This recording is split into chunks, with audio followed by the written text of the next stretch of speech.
in the corner, Berry. Rick Berry has not missed a free throw against Washington. Now it is Berry. Back to Clifford Ray. Goes to Rick Berry. Golden State getting that ball moving. Intended for Berry. Berry, look at that pass. Rick Berry. Look at that shot, would you? You want answers? I think I'm entitled. You want answers? I want the truth. You can't handle the truth. Berry wants to make a move and three. There's a Berry. He's got his shot.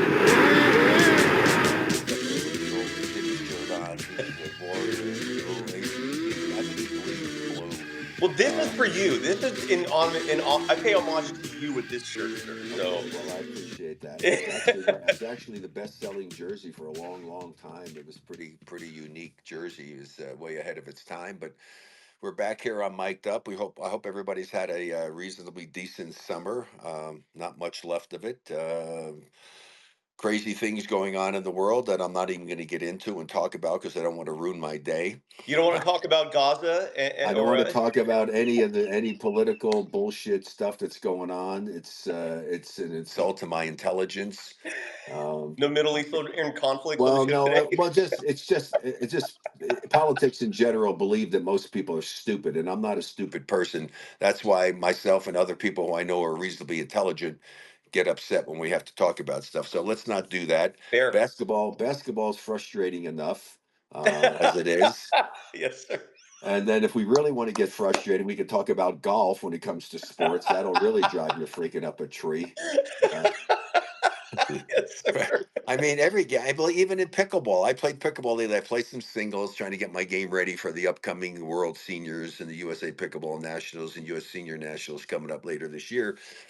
And trying to get my game back. And I play with my friend Curtis Olson, who's younger than I am, and which is a good challenge for me. And had him in the first game and let him have the freaking hook. Had him 8-5 to a game to 11 and wound up losing 13-11. And I wasn't happy with that. Then I'm up 4-0 in the next game, and he absolutely crushed me. I mean, that's what I'm saying. Sports is so nuts, you just don't know what's going to happen. Then I came back and I beat him badly in the next two games. So this is why you play sports, folks, because whatever on paper, whatever anybody says, doesn't mean diddly squat. It's how do you play during that actual competition that really matters on that day and that hour. What happened before, what could happen later is all irrelevant. The only thing that matters is what's transpiring during the competition that's taking place. Yep. And that's why anything can happen. You have to be prepared for that.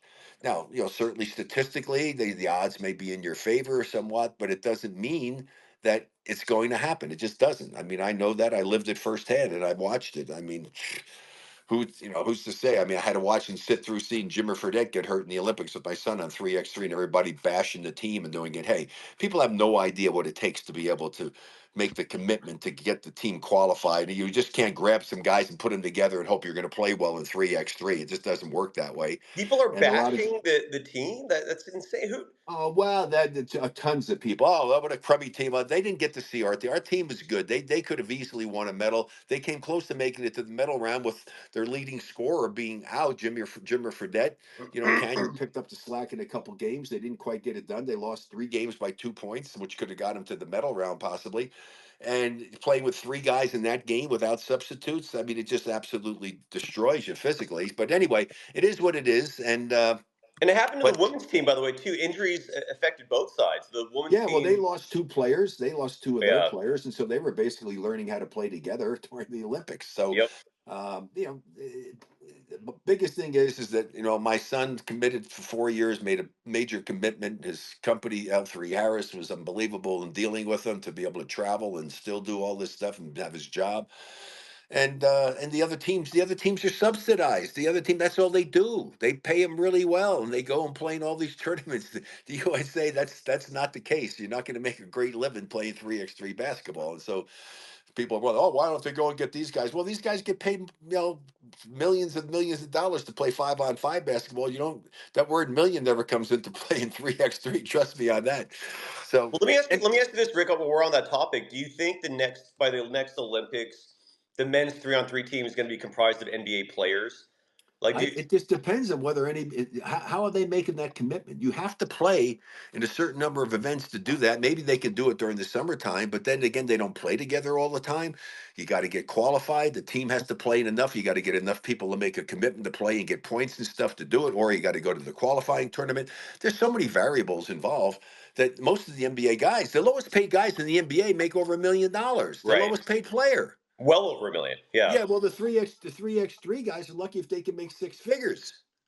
I wonder if you're the big three, which you're a head coach in for the Ball Hogs. I wonder if the big three could be a catalyst for developing a proper team for the U.S. Well, You but make, again, it's the same thing of making the commitment to go and play and do it, and how much money yeah, you're going to make to be able to be that. And if you got a family, to be away from the family, there's so many other things that come into play. yeah, Certainly there's guys there that could play well, but again, the rules are different. I mean, having to play when that ball goes through the basket and not taking it out of bounds, that's a big difference. It's a major difference. So anyway, let's get on to a subject that most people are probably interested in, because this is just me rattling on about the 3x3 situation, because it just really makes me mad how there's so many experts out there criticizing this, that, and the other thing, and they don't know what the hell they're talking about. correct. Anyway, so well, and speaking of not knowing what the hell they're talking about, before we get into doing stuff, let's get to the question. I always like to Yeah. do this now. Let's get to the people who have called in for questions, so that I don't stand here and rabble on, or you go on and ramble on about stuff and cover a lot of the stuff that the questions are going to entail. So this is a show for the fans to come in and ask their questions. So let's do that. And then if we don't cover something, we'll get into the other stuff that we want to talk about. Yes, sir. I really quickly want to mention that folks, to please, if you want to receive notifications, all you have to do on the Mic'd Up app, that's where all our live shows are available. If you want to join the party, all you got to do is download the Mic'd Up app, MIC apostrophe D app, or up, I'm sorry, MIC apostrophe D up, and then it's the app. Tap the heart at the middle right of your screen. If you're watching this right now live, if you're watching this on the Mic'd Up app, just tap the heart at the middle right of your screen to get notifications, so you know next time we're going live. And you'll know it's turned on when the heart turns blue. So I just want to let people know that. And then in terms of the questions, let's start with M. Miller. Let's hear what, I don't know if it's, Am I lying? It shows me that I'm frozen right now. you're live, I see you. You do, but I'm not. My thing is frozen, so it's Well, really just go with it, and hopefully it'll just correct itself. People can see you. Yeah, you're looking good, sir. okay. Here's M. Miller. Hey guys, Michael Miller from Yankees Coast to Coast. Anthony Edwards is way off base.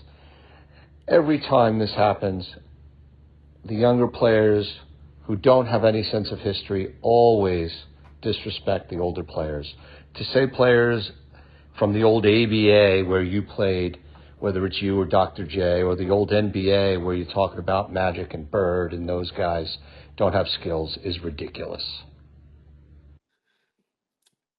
Okay, so that obviously was a statement, not a question. Well, I think he was in reference. We haven't touched on this specifically, and I'll set you up, Rick. Anthony Edwards, in an interview with the Wall Street Journal. Can you hear me okay, by the way? Are you No, good? I hear you fine. It's just that Good. my pictures and stuff are frozen. So We see you okay. So Anthony Edwards in the Wall Street Journal came out, and I don't know what prompted this, but he came out and said that Michael Jordan was the only skilled player of his era, the only one. He was very specific in saying that. Whereas in today's game, it's full of skilled players, and obviously players from that era, like Isaiah Thomas, immediately took umbrage to that. Magic Johnson came out and took umbrage to that. What are your thoughts on that, sir? well, I think what you just got done saying is to some of the players that stepped up and were not happy about what he said, shows you that this is a young man. I mean, come on, this is a young kid in his 20s. He's not even mature. He doesn't even know what life is all about. Correct. Multi-millionaire, doing stuff, plays with a great deal of enthusiasm. I love that about him. But, don't talk about things that you really don't know and understand. I mean, for anybody to talk about previous players in any sport that they were not skilled is crazy, especially in basketball, because not only the skill part of it, the actual knowledge of how to use the talent that you have. That's where the thing is really lacking. So many of the players today have that talent that's off the freaking charts athletically. They're just so gifted, Mm-hmm. but they don't really understand how to utilize them as effectively as they should be able to utilize them. And as good as they are, they should be better, because they weren't really told how to play the nuances and the intricacies of the game and how to play it in the best manner possible to get the most out of it. So that's the part to me that is really lacking. Hmm. I mean, great examples of that of two great players, and they finally made it through, but it took them a number of years to get to the point.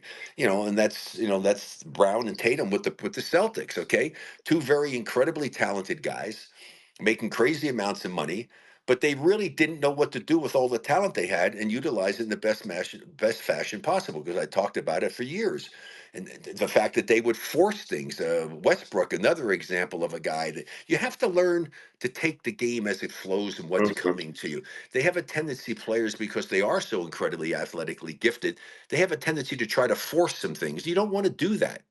Don't make it more complicated than it is. Hmm. Like they say, keep it simple, stupid. I mean, and Yeah. and just do the things that are there. Take what the defense gives you. And it's really kind of fun because you can play mind games. You can really screw guys up so much because it doesn't take much to beat somebody. Just the slightest little lean is enough to get a half a step, and that's all you need in basketball. Yes, So sir. for Yes, sir. Edwards to come out and make that statement, such a broad statement talking about it, I'm assuming he would say that I wasn't skilled. Well, I'll tell you what, I'll tell you, I'm probably not as athletic as far as jumping and all the crazy stuff that he does. But if we want to go out and have an athletic contest about all different sports and see who's really skilled or not, shit, I'll go out there at my age and challenge him in a lot of other sports. I And mean, so you were athletic, Rick. I mean, don't no, diminish I was yourself. exceptionally athletic. I Yes, mean, I yeah, was the first guy my size that can yeah. handle the ball and run. In fact, I was looking at some things here. They talked about what a great ball handler I was. Well, hell, the 7 foot centers handle the ball as well as I handled it back when I was playing. In Yep. fact, if there was one area of the game that I would have to improve on if I were playing today, it would be I have to be a better ball handler than what I was. That's fair. Yeah. And so, anyway, I don't know what the heck he was thinking about, what he was watching. I mean, it's almost kind of like when I hear Kendrick Perkins one time, supposedly, I think I read about it too, picked his top 5 centers of all time and didn't have Wilt Chamberlain on it. What the hell? Well, you heard what Charles Barkley always says whenever Kendrick Perkins' name comes up. He goes, "I'm not going to waste my breath on someone who averaged 5 points per game in the NBA." That's always. Yeah, I mean, yeah, it's so crazy. I mean, here's the thing: you're entitled to your opinion, Hmm. but your opinion has to be reasonably intelligent. I Yes, sir. mean, to not include Wilt Chamberlain in the greatest centers of all time, like I said, let's stop comparing eras to different eras. Okay, if we just did that alone, we can eliminate that. Okay, but if you're going to take overall and name a group of guys who were the best at their position in the history of the game, how the hell do you not have Will Chamberlain? I mean, seriously, he's done things that are superhuman. Things he has records that will never ever be broken. Nobody's going to average for a career 22.5 freaking rebounds a game. Nobody's going to ever average 50 points a game for an NBA season. Yep. Nobody's ever going to score 100 points in one basketball game on the NBA level. I mean, these are things that are just never going to happen again. So it's always interesting when you hear these types of things coming up. And you know what? Here, the people who are in the sports media business, we love this kind of stuff. You're praying every day. When I was doing my show, I was praying somebody would open up his mouth and say something stupid so Yep. everybody would want to call in and talk about it. That's what you need. You need some controversy. And these guys, they're just feeding them like the tourists are feeding the seagulls by the seashore. I mean, they just say some of the craziest things. And as a broadcaster, you have to love it because it just gives you something to talk about. Try doing a 3-hour sports talk show if nothing's happening. Okay. I mean, seriously, You're I did absolutely. it. I did it by myself for years, and sometimes a 3-hour show. And if nothing was going on, like even right now, this is kind of a dead time in sports, right? Not a whole lot going Yes. on. Although Basketball, especially. baseball's starting to get interesting. I mean, what Judge is doing is pretty. Aaron Judge is just killing the ball, and so there are things you can talk about. But generally speaking, there's times during the year that not a lot's going on. And so when I was doing the show for all those years, I was like, oh God, please something happen overnight so that I can not have to worry about, because I mean, going on and trying to talk about things that you're just struggling to find things to talk about to make it interesting for your listeners. And so it's always great when something comes up of controversial nature that you can have a conversation about. And Edwards certainly did that. But it's a foolish statement. It's just a foolish statement. It's one thing to make a statement that you can have a really reasonable conversation about, but that's such a foolish statement. I Mm-hmm. mean, it really does. I mean, it just makes no sense whatsoever. Anybody who knows anything at all about sports realizes that there are great players in every era, and they are skilled. Some are more skilled than others. And the thing about it is that as great as we might have been in our time, if we were playing today, we'd be even greater because we didn't have all the things that Anthony Edwards has to be able to train with. We did nothing. So, Great point. yeah, I mean, Great point. absolutely. I mean, serious. When I say this, Cyrus, zero. Yep. Absolutely nothing was done. We didn't have strength coaches, agility coaches, dietitians. We had nothing. We had no idea. We had the worst food before a game. Now carbo load, all that stuff. We used to have steak and baked potato and green beans. And I think about the stuff that we went through. It's miraculous that we survived. Yeah. Yeah, that's a good point. You did not have the advantages that athletes have today. And I don't subscribe to what some people theorize, which is that, players today are more athletic because of evolution. And look, I believe in evolution, but it doesn't work that fast. Where someone just 30 years ago does not have the advantages that someone today would have. That I don't buy. So I'm totally with you. You did not have the advantages, the privilege that a lot of athletes today have. Yeah, that's for sure. But they're very fortunate, and not only that, they also pay them outrageous sums of money that they That should be too. so thrilled about. It's kind of mind numbing to me, the kind of dollars that these guys are able to get paid. I can't even relate to it, to be honest with you. To think if I was 30 years old, that I'd have a 300 and something plus $1 million Oh, guaranteed contract. I mean, that's just I just can't I can't give fathom. me 3 million and I'll be super happy. Let alone 30. Well, It's 30 million, incredible. shit. I mean, Incredible. the lowest paid guy in the league makes more than twice as much money as I made in my best year, and he never plays.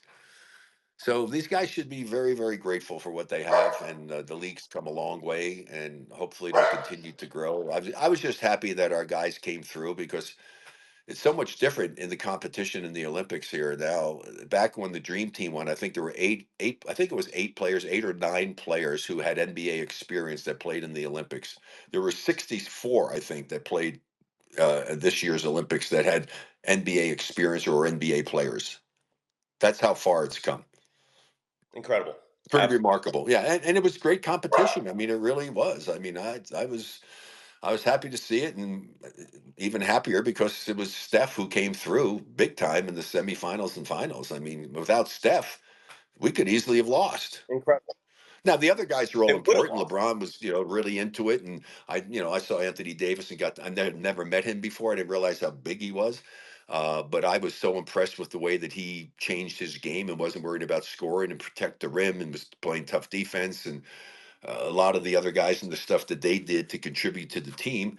And it was just nice to see that camaraderie and see that common bond of wanting to have one goal in mind, which is to win the gold medal. And regardless of who was getting to play, and then all the stuff making big controversy about the fact that Tatum didn't start in the game. What the hell? I mean, it's ridiculous. They won by 20 something points. I mean, so, if they lost the game, then I think you might have an opportunity to talk about something, say, well, why the heck didn't he play? But they won. So That you Serbia can't. game, Rick, though, it's incredible how close they were to this narrative being very different. Stephen Curry saved Team USA in that game almost single-handedly. I know Joel Embiid made some incredible contributions down the stretch, particularly, but Stephen Curry, man, I mean, if his heroics were not on display that day, they don't win that game. And Well, we're they don't talking beat they don't beat France either. that too, right? They don't even make it that far. So it's incredible how close it was. And you're right. That Jason Tatum story would have been a huge story if not for Stephen Curry. So I'm sure a lot of people are counting their blessings. Well, I don't know if I don't know if it would have been a huge win for Stephen Curry because the game that when he didn't start and didn't play, I mean, they won by 20 something points. There was no story there. It's just the media trying to come up with bullshit all the time. That too. I got asked that on an interview when I was overseas doing, and I said, "Why are you even asking that question?" I said, "Last time I checked, they won by 20 something points. So why is this a subject to even bring up and discuss?" Who cares? Who cares who started, who didn't start? You got a team of unbelievably great players. The coach decided to play who we wanted to play. They went out, they played, and they won big. So the fact that one of them didn't play, I mean, all of them probably feel they're deserving of playing. But that's when you're part of a team. That's what happens. That's what you do. You do whatever the coach asks you to do, and you go out and do it to the best of your ability. And that's what those guys did. And so it was nice to see that. And to Jason Tatum's credit, he didn't make a big stink about it and go off and be, complaining and bitching and all. And so God bless you for that. So that was smart on his part. And he's What did still you think though part. about like a couple of people saying that like why not let Jason Tatum know ahead of time if this was going to be the plan? Because some of these guys go to the Olympics because they actually want to play and not just sit on a bench and be a spectator. Is there any credence to that complaint? Well, I guess. I mean, if he wasn't spoken to about the situation and he just had to sit there and Steve did not talk to him, I don't know. I don't know the answer to that. I don't know whether or not he had a conversation with the coach and the coach explained the situation and what he was doing.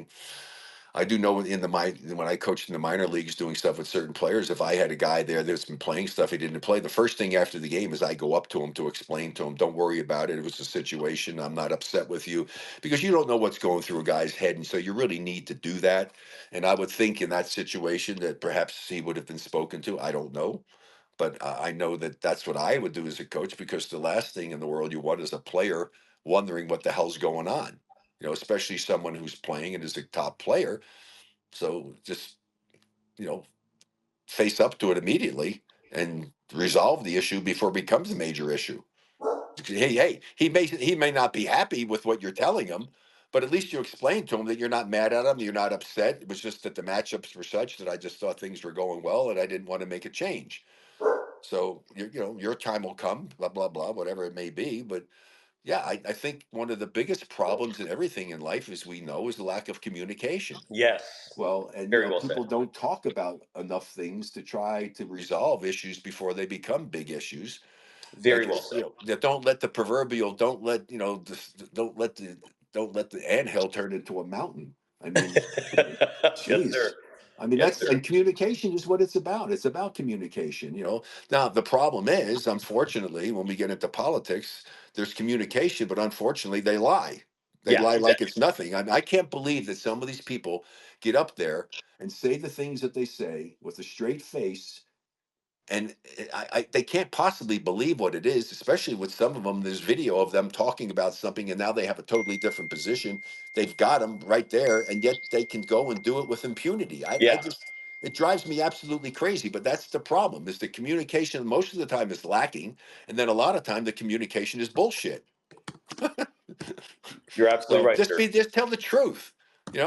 Let's tell the. It would be nice if you could go somewhere and there was some kind of a news outlet that didn't have any ties to any political party and just say, okay, here is what happened. Here's all the information that we have. This is what was reported here. This is reported here. And let us, the people, make up our mind as to what we think about it. Don't try to influence us. Just give us the information.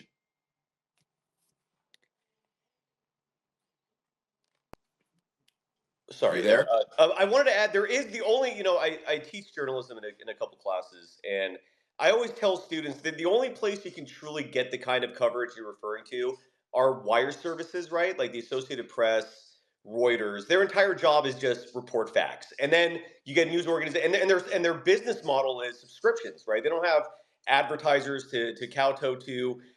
They literally make their money from other news organizations just paying them for information around the world so that those news organizations can look like they have this huge staff of reporters when in fact all they're doing is paying the Associated Press and Reuters and these other wire services for the content. Those folks, like their entire objective is just being neutral, just presenting, two sides of an issue if there are sides, and leave it at that. That's the only place where I feel like you can get in this world objective information because you're right, almost everywhere else it's got some influence to it. There might be an agenda to it, and so just wanted to Yeah, add it that. is. Let's get another call. Yeah, well, Mike Miller, real fast, just had one more thing again that had nothing to do with Anthony Edwards. Here's what he had to say. Michael Miller again. Hey, Rick, I am curious as to whether you think the Celtics, who are not looking like they're going to change their roster very much, will have a chance to repeat, or whether or not teams that have made significant roster changes, such as Dallas and the Knicks and a couple of others, will be a little bit more competitive and give the Celtics a run for their money. Additionally, do you think the Knicks having all of these Villanova guys is a value because they played together in college or because they played together the right way? Yeah, well, here's the thing: is again, you never know. Okay, when you make changes, you don't know what the chemistry is going to be like. So there's the big question marks amongst all of those things that you just brought up with all the teams that brought new people in, with Clay going to Dallas and all the other things that have taken place. It's a wait see. You just have to wait and see how it's going to play itself out, and then you can evaluate it based upon what you're witnessing as the season is progressing.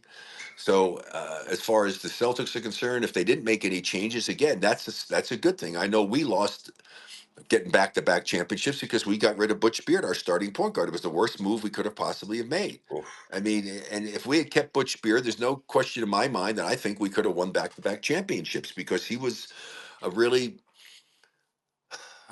he wasn't a focal point, but he was a steadying influence, and he understood how the game should be played, and he was the guy that helped lead us to the championship. And we made the change just because the general manager at the time, who's passed away, hated dealing with his wife. I mean, come on. I mean, what the hell? I mean, I've heard of some crazy excuses for getting rid of players, but because you didn't want to have to deal with the player's wife, and it cost us. I mean, we still had a really good season and all, but we just never really got it done to the point where we could have won back-to-back championships. So that was the biggest disappointment to me for that. So just wait and see. It's a wait and see situation with all of the other things that you talked about. A lot of players, a lot of teams, if they're not happy, will make some changes. I think the biggest fault that some teams make is they make changes to a team that won. That, like I say, if it ain't broke, don't fix it. Okay.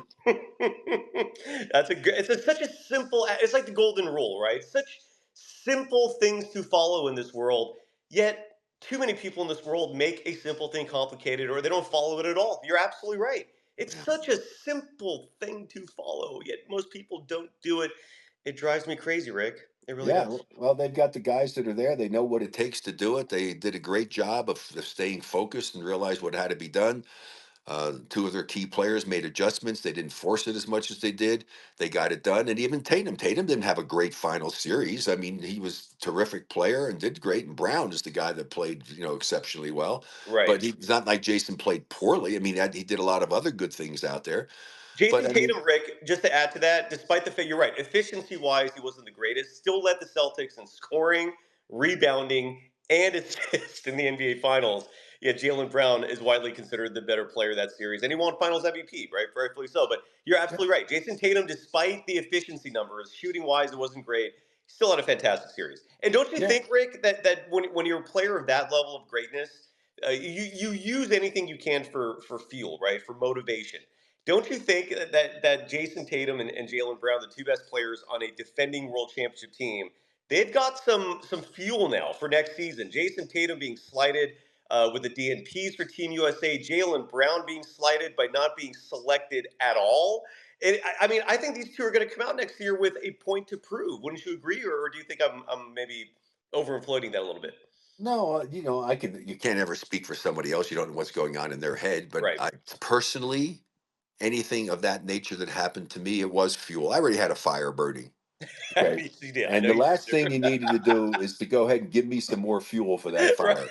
Right. Okay. And those types of things are great fuel if you're someone with a passion and a love for what you're doing and have the attitude that you always want to improve and get better. Yeah, no doubt about it. I would be shocked if what happened and transpired to Jason and the same thing with Brown, that yeah, these guys and to do something that is very difficult to do, which is to win back-to-back championships. Hasn't been done in 6 years. You're absolutely Yeah. right. Yeah, So yeah. great call. Are you ready for Caitlin Collier? Oh, I thought it was going to be Caitlin Clark. Too bad. Okay. Oh, I know that would be nice. Here's Caitlin Collier. Hey, Rick, Caitlin from Las Vegas.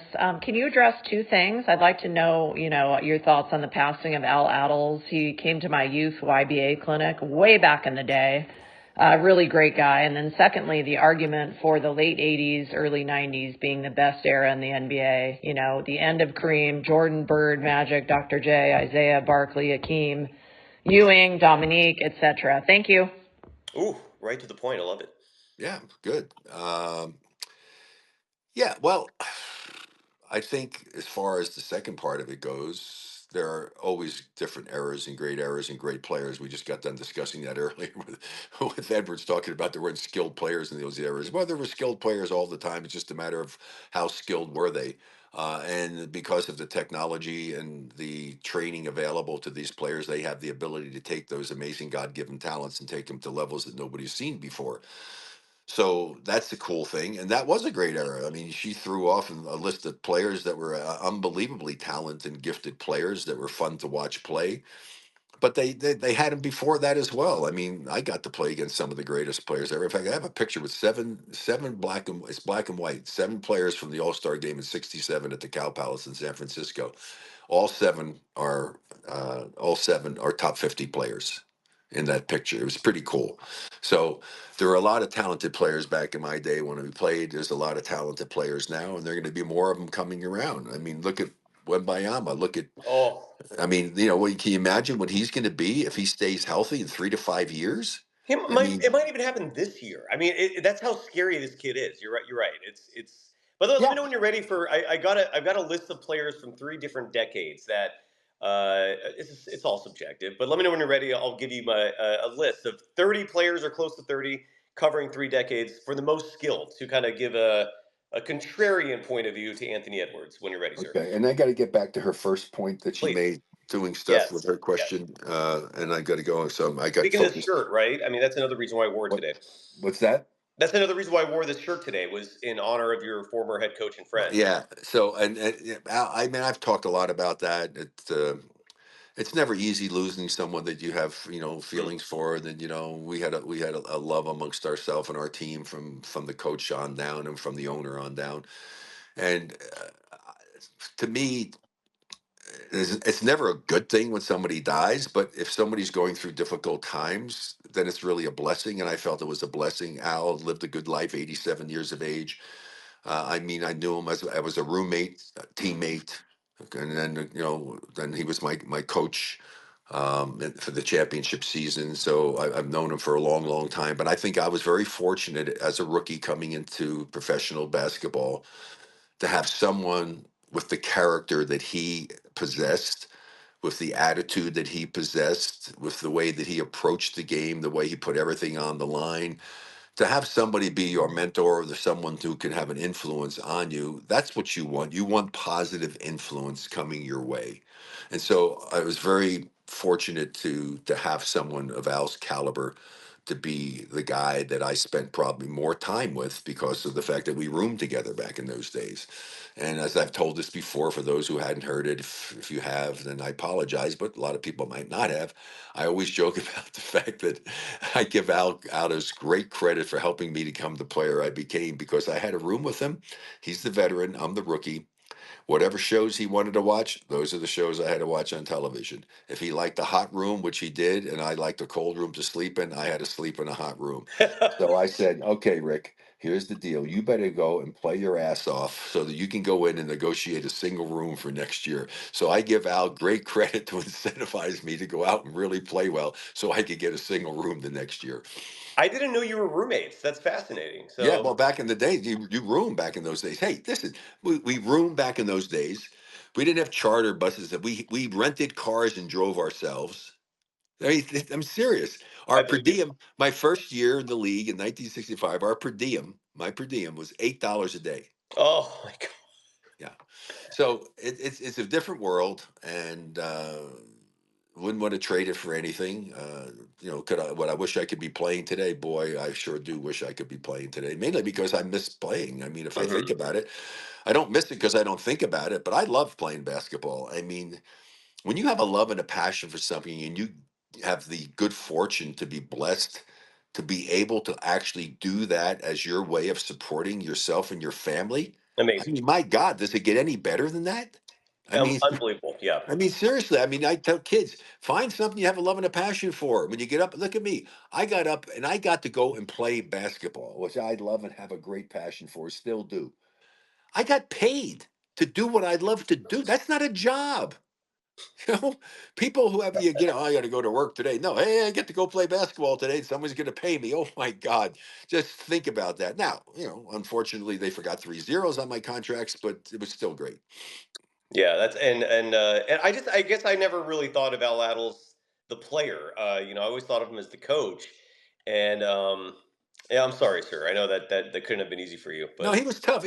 But I had a great time because he had dementia, and it was going through stages and different problems that you have with that. But he was lucid when I met him with him, and his first question to me, "How's your jump shot?" I said, "Al," I said, "Al, I'm too old to have a jump shot. I can't jump anymore."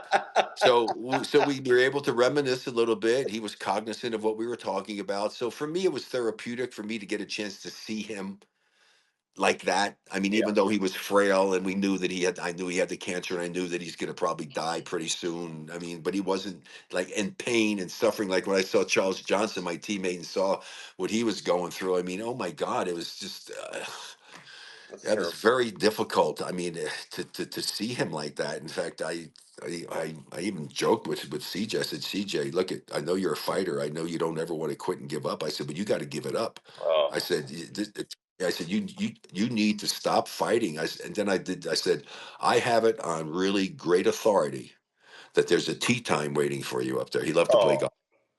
He started laughing. And so, but 2 days later, he died.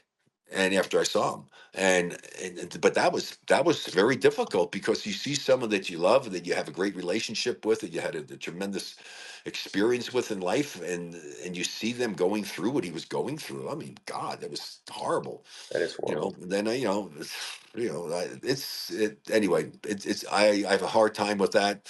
Of course, And of then I course. saw Nate Thurman, and I saw Nate Thurman. Marcy, his lovely wife, and all said I was the last person to see him alive. I mean, it was like it's really sad. Life is a series of Hard. adventures. Some of them are great, some of them are heart wrenching, It's a but hard it's never trip. easy. It's never easy being around family or friends and see them having to go through a stage when their life is not going to be there much longer. So, and that's why the shocker to me was, of all of the ones that happened, the biggest shock was Bill Walton, because I had no idea that there was anything wrong with Bill. And Yeah, obviously he had colon cancer and it was so advanced that they couldn't do much for it. And I heard that like within 3 months from the time they diagnosed it, that he was gone, and had never heard anything. And I really liked Bill a lot. We had become good friends and gone on some bicycle trips together and some tours raising money for challenged athletes in San Diego. And he loved bicycling because with his fused ankles, he couldn't do very much otherwise athletically or physically.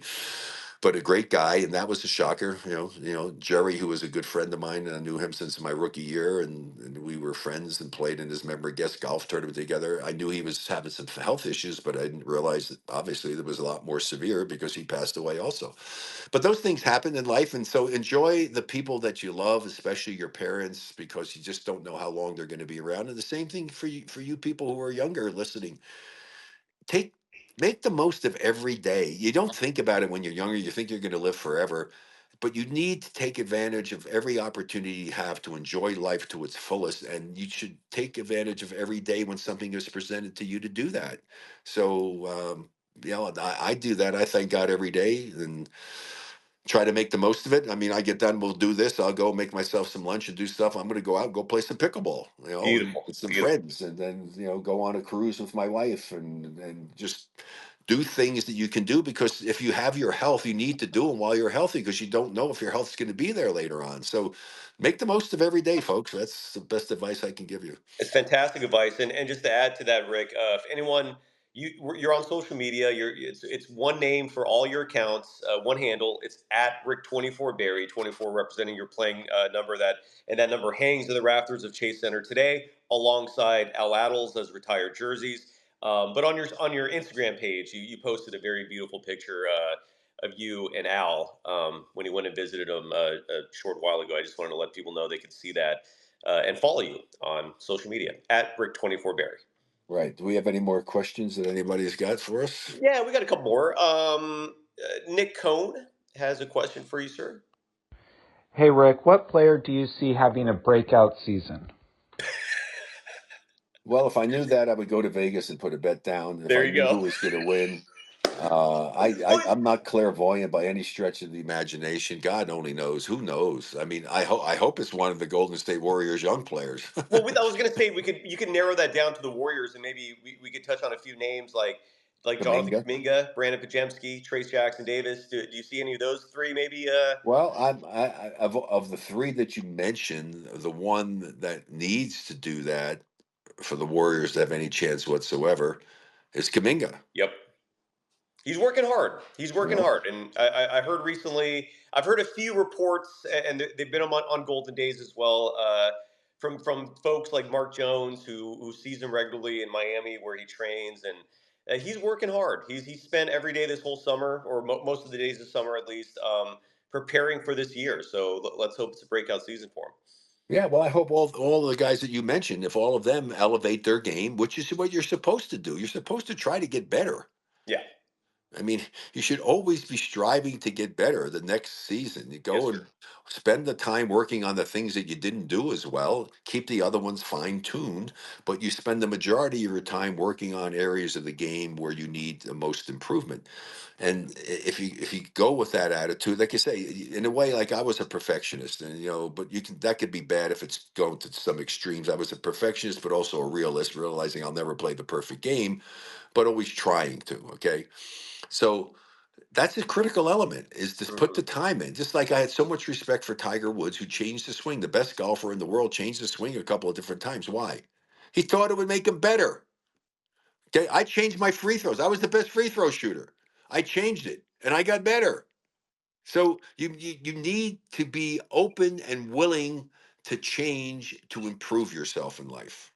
Good And let's advice. hope the young players from the Warriors are doing that. And the biggest thing about it is it's great to put the time in. It's great to go and get the repetitions over and over and over again.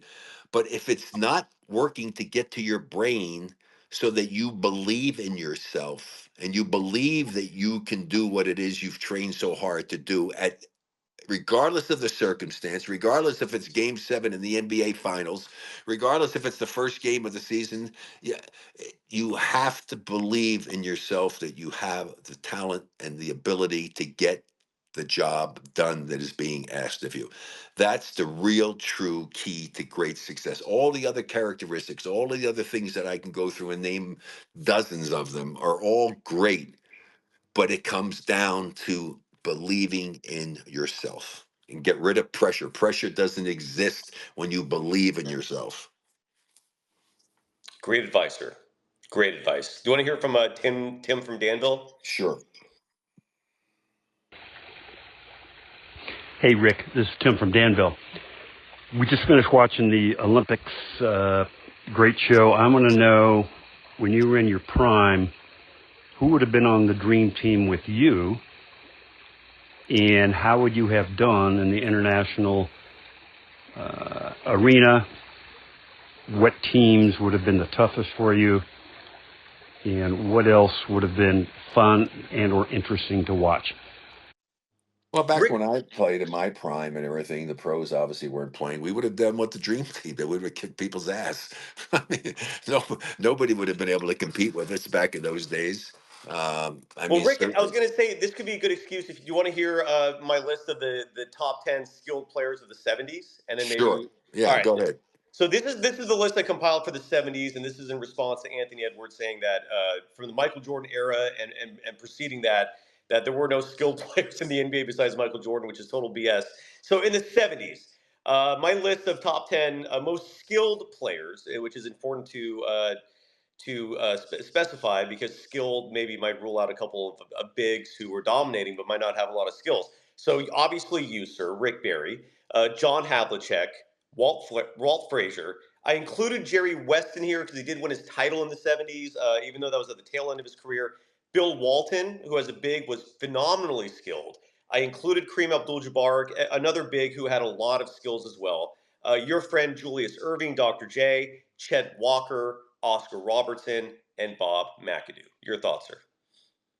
Yeah, well, I mean, those are all great players that you mentioned there, and certainly that would have made an incredible Olympic team without a doubt. I mean, you had two guys who already were Olympians when they were younger, Oscar and Jerry, and so yeah, I mean, who's going to beat that team? That would have been crazy. I mean, there's nobody would have been able to compete with us on the international level because it was a long time coming before they decided to, put in the dream team and let the pros in, which is in the late Correct. '80s, and you're talking about here in the mid '70s. So, yeah, I mean, there would have been some teams that would have been decent, and probably the Soviet Union team because back in those days they had some halfway decent players, but nothing to the extent that they have now. I mean, they were very robotic. It was a big change. That was kind of like the time when they started to make the change and come over, but it wasn't until the '80s where really the transformation took place. So yeah, nobody would have been able to compete. I mean, just like with the dream team there, I mean, they just crushed everybody. I mean, the other teams, they were in such awe. They just wanted to get their picture taken with those guys. It was not much competition to say the least. And then I remember the person, and I've told this story before, is a gentleman by the name of Boris Stankovic, who was head with FIBA, and he was the one that really pushed to get the pros to get into the NBA, NBA players to come to the play in the Olympics. And he said the only way that the world is going to catch up if we have the best players to have to compete against, it will force us to get better. And it did. And I think it happened in a relatively short period of time, much shorter, I think, than anybody ever envisioned before. When some of these other teams would be able to beat us, and they knocked some of our teams off. I mean, and it didn't take that long. And now it's like you saw here. I mean, very easily, either Serbia or France could easily have won in the Mhm. Olympics. Easily. Seriously. Yeah. I mean, so anyway, that's the beauty of sports. I mean, that's why you love it. That's why it's fun to watch and to play it because there are no 100% guarantees as to what the outcome is going to be. So and that's why I'm looking forward this season to see what's going to happen in basketball, but I'm also looking forward to seeing what's going to happen in football. Can the Kansas City Chiefs three-peat? I mean, seriously, that's going to be really fun to watch because I love watching Mahomes. He's one of my favorite players to watch play, and that's a heck of a team. And supposedly now they picked up and they've added to their receiving core. Can you Hmm. imagine? That they're going to be more lethal with their receiving core and have some deep threats, which they didn't have a whole lot of last time. When anyway, that's No, going to be. yeah, I love that you brought that up, Rick, because just to add to that, no team has ever three-peated in the NFL. And the closest thing to it were the 1990 49ers. It was one of two moments in my childhood where I cried from watching sports. And that was when Matt Barr hit the game winner in the 1990 NFC Championship to eliminate the 49ers and prevent them from three-peating. That was Joe Montana got injured on a brutal hit. It represented the end of the Joe Montana era. But yeah, so to go back to what you're saying about the Chiefs, it'll be fun to watch them this year because they're going all out for that. I think they're very aware of the history of the NFL and the fact that no team has done that. Fascinating to watch, sir. I'm excited.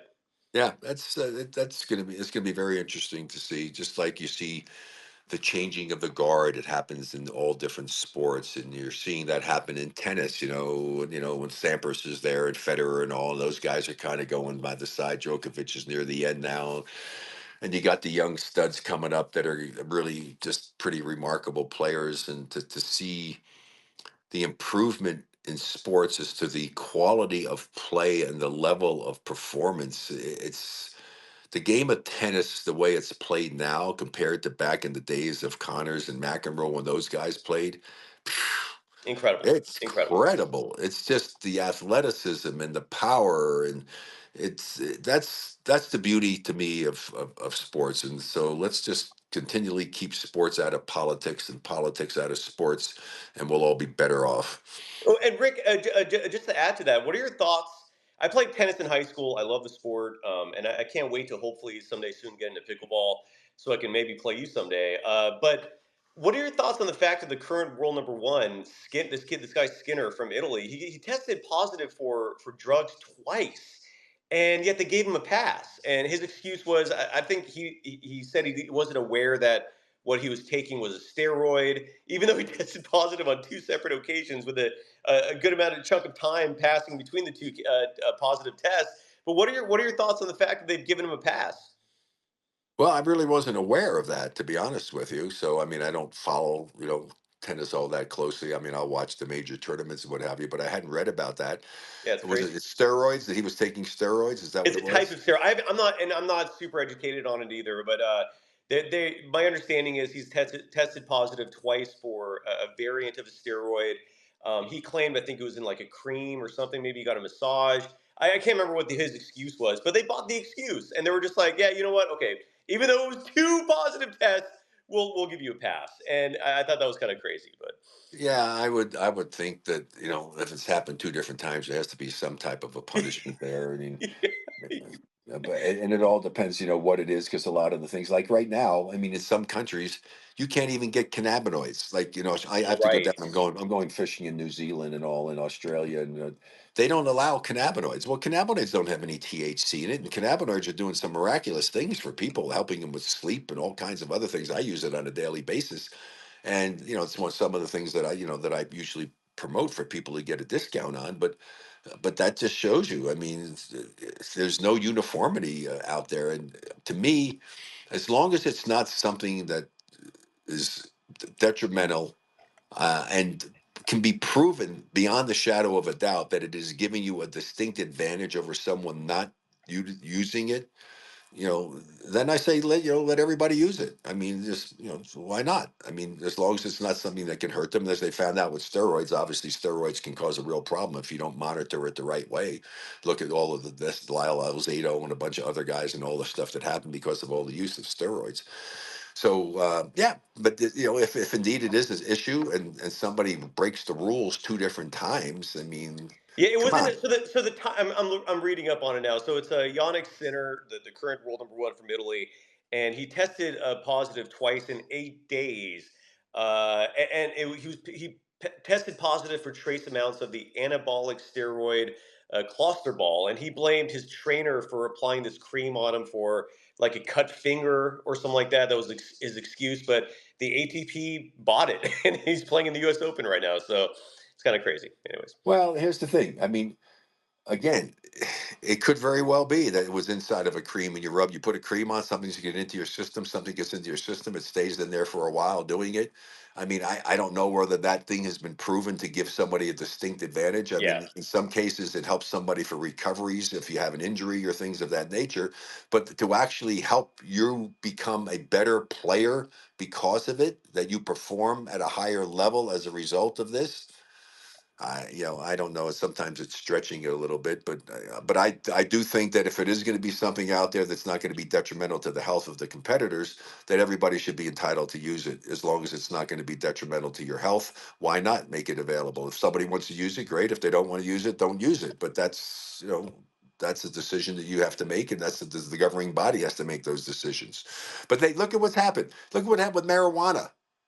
I know, isn't that Okay, crazy? I That's, mean, I I mean, mean, this. like Ricky Williams was vilified for that, and now it's I mean, you remember that the running back for the Saints? I forgot where he played at college. He was phenomenal in college, Was Alabama. that Ricky Williams? Yeah, but remember he Oh was yeah, no, I vilified. know. I've met Ricky Williams. Yeah, he's a big proponent of it, saying, and it's helped a lot of people. There's Yeah, a lot of good things that have come of it. I mean, yeah. I mean, so I know that there are guys that are out there, guys. I don't know how in the hell you would want to go and take marijuana before you're going to go out and compete and do something. I don't know where it's something that's going to it make you ain't helping. perform at a higher level, but It is there are not guys helping. that do it. You're right, but it's not helping. There's no advantage to smoking weed before an athletic event. I can't believe that it'd make you perform better. I No, really it can't won't. believe It that. won't. It won't. No, it won't. Here's AJ Rovin. Hey Rick, it's AJ Rovner, the host of the Rovner Report on the Mic'd Up app. I was just wondering, why do you think Anthony Edwards would disrespect the skills of someone such as Michael Jordan and the players of his era? Well, I don't think he disrespected Michael. He's the only one that he gave credit to, I guess, Yeah, talking about it. But the thing is that he's a 20-something-year-old. 22. He's Okay, I very young. mean, come on. back then I used to get upset with this. Hey, yeah, he's immature doing stuff. Well, you are immature at 22 years of age. He is. Yeah. You may not think you may think you're mature, but you're really not. There's so much more in life that you have to learn, and as you get older, you realize that. And so this is just a young person making a foolish statement. He needs to learn and it took me a long time to get it. My unbelievable wife, Lynn, she she said, honey, what goes into your brain doesn't necessarily have to come out of your mouth. You have to have a filter. So you need to run the thought process you have through the filter to see, does this make any sense to actually come out of your mouth so you don't get yourself in big trouble. And most young people don't have filters, okay? And they don't even give any thought to that. They think of something and they say it. And it's something you have to learn. I've gotten better at it in my old age, and thanks to her. But it really Lynn's a is true. phenomenal woman, Rick. Just to add to that, My wife is amazing. I mean, congratulations. she You won the really, yeah, lottery there. You won the yeah, lottery. she's amazing. It took me 3 tries to get it right, but I Yeah, finally did. well, you got it right. That's all that matters. Yeah, So congrats. exactly. I mean, so anyway, that's kind of where it is with that. So, but I don't think he gave any thought that he was actually. I don't think he intentionally was trying to Yeah, disrespect anyone. It just wasn't much thought given to it. no. And he turned 23 earlier this month. I just wanted to add to that, but still, he's still very young. He's young and stupid. I would agree with that. Yeah. Well, not stupid, just basically a good word is immature, saying some things that you don't give a lot of thought to. And let's write it off to youth. Yeah, well, that's what I meant. It's just youthful ignorance is what I was alluding Right to. there. I like that's a better, the youthful ignorance, Yeah, and there not you go. saying that he's stupid or Yeah, dumb. yeah. And when I say stupid, I just mean based by considering his Foolish, age. maybe foolish. He's Foolish would be a foolish, better word. naive, maybe. Yeah, you're Yeah. right. I'm not attacking his acumen. I'm just Right, saying. right. And I just wanted to make sure that people realize we're not here trying to talk about people in such a Yes, negative sir. Yes, fashion. sir. Because I love the way he goes after it and plays. I mean, he's incredibly gifted athletically. Again, hopefully, like Brown has learned and like Tatum has learned, that he'll learn that you don't force everything. You don't have to do everything at 120 miles an hour. You can get by sometimes, at 50. Sometimes a fastball is great. Sometimes a curveball or a slider or something else is a better choice. So hopefully he will learn to utilize the God-given amazing talent that he has in the most efficient way possible and turn himself into an even greater player. Some athletes have everyone's different, right? So some people have a motor that's just revving constantly, and they don't seem to have any concern about replenishing energy resources. Whereas some athletes have to pace themselves, right? Like what kind of athlete were you, Rick? Like, did you ever have to sometimes rev it down a bit, like you were saying, to 50% to conserve energy, or did you not have that issue, and were you always ready to go? Well, I was always ready to go, but I'm an A-type personality, and so Right? it's very difficult for me not to be enthusiastic and energetic and going out trying to do the best. But you do learn as you get older. I learned that you cannot allow yourself to get so emotionally wrapped up in the circumstance that you're involved in, like say the NBA playoffs, right? Going to the finals, whatever. Because if emotionally you get yourself so revved up, Hmm. it burns energy. You really need to conserve your energy, and getting overly emotional saps your energy. So I had to learn how to deal with that, and that's a lesson that needs to be learned by every athlete, I think, because the last thing you want to do is sap yourself of energy. That's why for me, the morning shoot arounds were the stupidest idea I've ever heard in my life. Because what the hell? Why do I want to go use any energy at all at freaking 10 o'clock in the morning when I've got to go out and play at 7 o'clock at night? I Right. mean, holy crap. I mean, anyway, so that's just my opinion on that thing. And then I love it. the I love it. NBA, the ultimate, copycats, they do copy everything that somebody does and try and do it because it worked. And Sharman did that when it's the Celtics, and we came and they almost won the championship. And so everybody starts copying everything and copy the small guy, get the Spud Webbs and the Muggsy Bogues of the world, and let's copy that and everything. And so what really is mind numbing to me is that it's such a copycat league doing that. I mean, all the time with somebody successful, everybody copies it. How the hell do you not copy underhanded free throws? What the hell?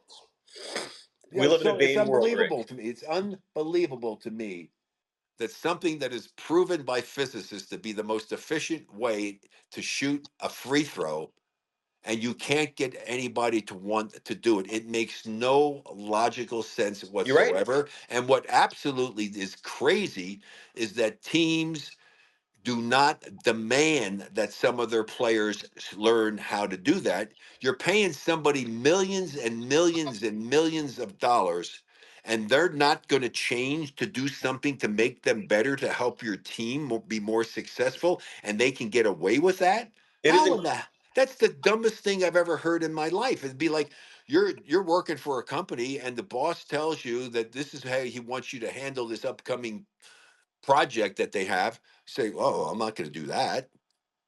What? It is incredible. It just shows how vain so many human beings are. That's entirely what it is. People just don't like Well, the image of it. It's well, but insane. yeah, but that's for the person who doesn't want to necessarily do it. But how do you not demand it if you're the boss paying somebody multi-millions of dollars and he's telling you, no, I'm not going to do something to make me better, to help our team be better. Maybe you can win a championship. How do you allow that to happen? You are correct, sir, and I don't blame you if this. That one is at the top of my list. That's the top of my drive me crazy list because it makes no logical sense whatsoever. There's no other job in the world that you can have where you can tell your boss that you're not going to do what he wants you to do to make you better at your job. You're right. You're 100% right. Imagine how many bigs would be scoring like and what 5 more points a game, 10 more points a game. It's insane. It's insane. I'm totally with you. 100% Yeah, with you. well, it's even to the point of just a couple more points or whatever. Is if you as a team shot 80% or better, you're going to win a fairly decent extra number of games, and in close games, you're going to win more close games. It's just a proven fact. But I don't know. I don't understand it. I don't know it'll ever change until some owner has enough guts to be able to you know, tell Put the some of foot these down. players Yeah. that this is the way it is, and this is the way you're my employee. I'm paying you millions of dollars, so either you do this or you let them go. I mean, What's the but then thresh? again, What's the threshold you would you? What's the threshold you would apply? Would you say like if you're shooting below 70, you got to yes, try this? for sure. Okay, Yeah, under 70% for sure, you got to change. I mean, and even 70 is nothing great. I mean, to me, if you're not an 80% free throw shooter, you're not a good fair. free throw That's shooter. fair. Yeah. And so especially under 70. I mean, guys are in their 60s and 50s. Yep. I mean, holy crap! The closest I heard it coming to be the case was Don Nelson had told Biedrins after he shot 18% for the Yes. season, which is mind-numbing to me, Yes. that you're going to have to learn to shoot underhanded free throws. And but he never did come back and do it. But he was going to demand that he have to learn how to do that, which I gave him great kudos for, and I was hoping that maybe that would be the case. But No, wow. he left right after that. You're absolutely and the Beatrice thing was weird. It was because he wasn't a bad free throw shooter early in his career. I don't know if it was a mental thing or what happened there, but it's a shame he left right after that because just yeah, it would have been awesome to see. It really would. Rick, next episode we do, I will come up with a list. We'll make it 10, 15, 20, however long it is, of current NBA players who need your tutelage at the free throw line. I will come up with an actual list of players whose free throw percentage is abysmal and who desperately need your tutelage. So I'll have that list for you next show. All right. Well, we'll look forward to it. Meanwhile, I wish everybody all the best the rest of the summer.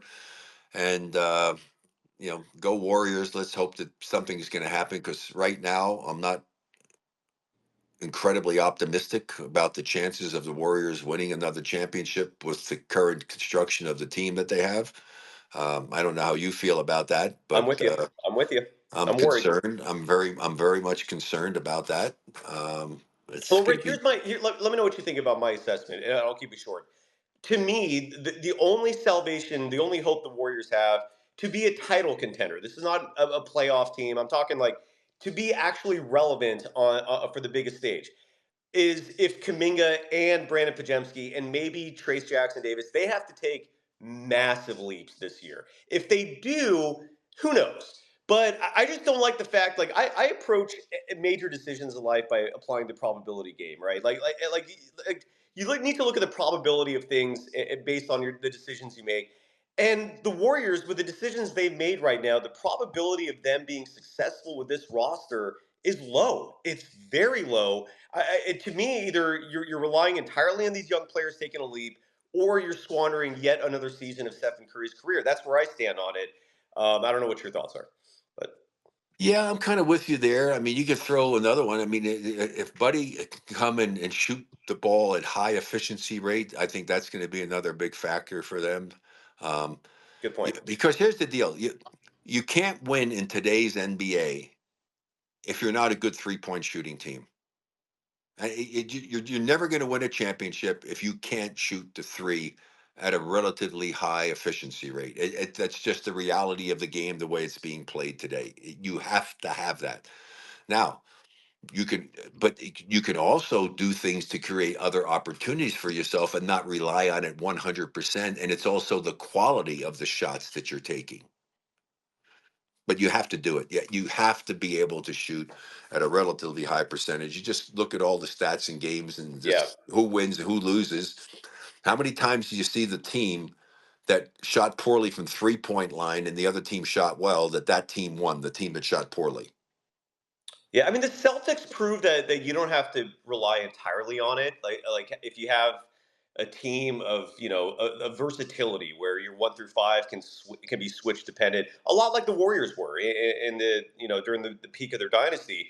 Because I don't see a lot of sharpshooters on the Celtics team. I mean, I'm not saying the players that they have are bad 3-point shooters, but I wouldn't call them marksmen either. You know what I'm saying? No, I'm not But saying you have to be, but the thing is, the better you are, yeah, it and doesn't hurt. the higher your efficiency, the more Yeah, the likelihood is that you're going to win more basketball games. correct. Yes, sir. 100%. So I mean, you can't be a team shooting, 30% or below from 3-point range and expect to win a championship. Yes, sir. 100% agree. And I like the Buddy Hield point. You're right. If he somehow reverses the trend of his career, where his shooting has declined a bit. Last year he was at 38%.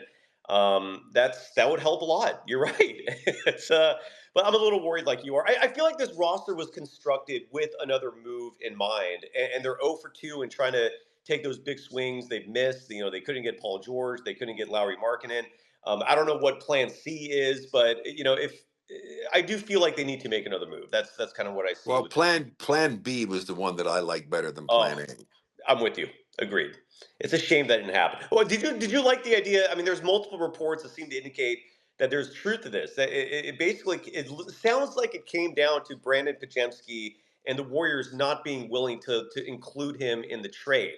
If that was the deal breaker, do you agree with that decision, or do you think Brandin Podziemski was a piece you could move to get someone like Lauri Markkanen? Like, what are your thoughts on that? Yeah, well, I'm not there all the time to see him. I mean, I know he's certainly a nice player doing it, but marking him would just have brought something that the team doesn't have and has lacked. Um, you know, uh, I like his game. Me too. He's young. He can do a lot of different things for you, and gives you some size because at times that was a big that was the Achilles heel for this team. I mean, when you had Draymond in the game and you had Kayvon in the game doing stuff, I mean, I just always remember that Lakers series a couple of seasons Oh, ago when they just packed the middle. I mean, LeBron and Davis didn't even bother about going nope. outside, and the Warriors hardly got anything inside. I mean, so Rick, I'm so glad you brought that up because on Golden Days, that is the primary focus of my issue with this Warriors team is they still have not addressed just even how to beat the Lakers. Like even now, the Lakers I feel like could easily punish them inside and get easy buckets and just physically impose their will on the Warriors. And I don't think Golden State still has addressed that. So I'm really glad you brought that up because that to me is the primary issue I have with the Warriors roster construction is you have not figured out how to beat teams like the Lakers. They can score at will on them. So I'm really glad you said that. Thank you. well, I'm looking forward to seeing what's happening. Meanwhile, Yeah. everybody stay well until the next time. God bless. And folks, before you go, you have sponsors. You want to give them love real fast, like you know, the cannabinoid company? Well, yeah, of course. It's simple. It's medicilleaf.com, medicileaf.com, medicilleaf.com. Then Ghost Sleeves, my guys in the Bay Area, Roy and Darren are great. Those sleeves, a lot of the 49ers are starting to wear them. The football players, runners love it. Pickleball. Beautiful. I mean, check it out. Ghost Sleeves, amazing products with kinesio tape already built into it. I wear every time I play pickleball, I wear them. And I just had something I did to my calf and I wore one of those. Oh, wow, what a difference it made. Wow. So check that out. And then AloeMD.com, ALOEMD.com. And the Ultimate Repair X is an amazing product there. And all the products, anything there, RB24, RB24 is the code that you put in. You can get a nice discount on it. Just read about it and check it out and decide for yourself. And all I say is I hope that the products, if you try them, work for you as well as they've worked for me, because I love them. I absolutely love them. Awesome, Rick. Always a pleasure, sir. You are going on a. I'm sorry. I hope it's okay. I can mention this. But you are going on a cruise to Alaska. Have the time of your life, sir. I know you've been up there before, but I don't think it gets boring. So have fun. I'm really happy for you, sir. Yeah, That well, sounds it's going to be difficult for me to be in Alaska and not be out fishing, but that's because I usually go up there to go fishing. But this time it's just more of a sightseeing thing, and have my wife get a chance to see some of the things that maybe she hasn't seen before. But it's just a nice time just to get away, just for the two of us to spend some quality time together. You deserve it, sir. And say hello to Lynn and your family for me. And you're just to let people know, Rick is one of the most genuinely big-hearted individuals on the planet. You're good people, sir. It's an honor and a privilege to work with you, to call you a friend, and thank you as always for a great show. You're fantastic. Thank you, and I'll send you the check afterwards. Bye. No need, sir. See you.